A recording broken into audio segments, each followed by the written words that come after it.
New York Times' let's say, friendliness with Nazis didn't start this year. It goes back generations.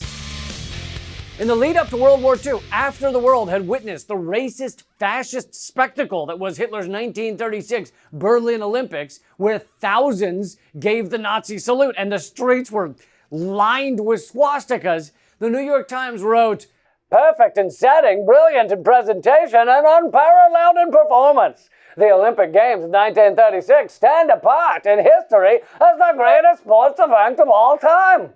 I'm not kidding. That's an actual quote from the New York Times about the fascist-led Olympics. And it wasn't like Hitler's anti-Semitism was some kind of secret at that point. He'd already been frothing at the mouth, screaming crazy shit. The 1936 Olympics was a year after Hitler had already stripped Jews of citizenship and forbid them from entering most professions. Through their entire review of the games, the New York Times left out one word that many might view as moderately important: the word Nazi.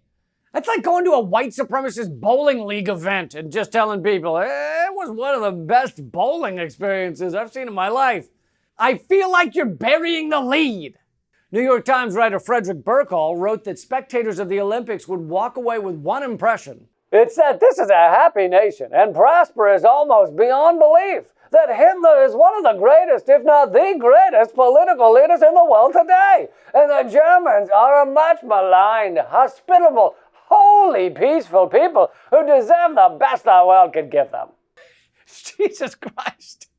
You and Hitler should get a room, Frederick. I mean, it's one thing to give the world's most horrific psychopath a handy. It's another to do it on the cover of the New York Times.